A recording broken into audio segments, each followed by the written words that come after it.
നല്ല പച്ച ഇലകൾക്ക് നടുവിൽ ഇളം പച്ച ഇലകളുമായി നിൽക്കുന്ന ഈ ചെടിയാണ് നിത്യഹരിത അലങ്കാര ചെടിയായ മിങ്ങരേലിയ. അരേലിയ ചെടികൾ നമ്മുടെയൊക്കെ വീട്ടിലുണ്ടാവുമല്ലേ? എന്നാൽ അതിൽ നിന്നൊക്കെ വ്യത്യസ്തമായിട്ട് നല്ലൊരു അടിപൊളി ചെടിയാണ് മിങ്ങരേലിയ. ഇൻഡോറിലും ഔട്ട്ഡോറിലും വളർത്താൻ പറ്റുന്ന ചെടിയാണിത്. ഇതിൻ്റെ ഇലകളുടെ പാറ്റേണും നിറവുമാണ് ഇതിൻ്റെ ഭംഗി. രണ്ടു പച്ച നിറങ്ങളാണ് ഇതിനെ കൂടുതൽ ഭംഗിയുള്ളതാക്കുന്നത്.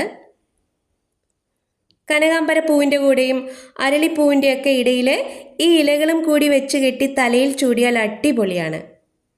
ഇത് കുഞ്ഞു ചെടിയാണ്, തിക്കായിട്ട് വരുന്നതേ ഉള്ളൂ. ഈ ചെടി നിലത്ത് നട്ടാൽ കുറച്ച് ഉയരം വെച്ചൊരു കുഞ്ഞു മരം പോലെയൊക്കെ നിൽക്കും. ഔട്ട്ഡോറിലാണിത് വളർത്തുന്നതെങ്കിൽ ഡയറക്റ്റ് സൂര്യപ്രകാശത്ത് വെക്കാതിരിക്കുക. കടുത്ത വെയിൽ ഇതിൻ്റെ ഇലകൾ ഉണങ്ങിപ്പോകാൻ കാരണമാകുന്നു. അതുകൊണ്ട് നല്ല വെളിച്ചം കിട്ടത്തക്ക വിധത്തിൽ ഷെയ്ഡിലായിട്ട് വളർത്തുക. അമിതമായി വെള്ളം ഒഴിക്കാനും പാടില്ല. വെള്ളം അധികമായാൽ ഇതിൻ്റെ വേര് ചെയ്യാനും ഇലകൾ പഴുത്തു കൊഴിയാനും ഇടയുണ്ട്. ഇതിൻ്റെ തണ്ട് വെച്ചിട്ടാണ് പുതിയ തൈകൾ ഉണ്ടാക്കുന്നത്. നല്ല നീർവാർച്ചയുള്ള മണ്ണിലാണ് നടേണ്ടത്.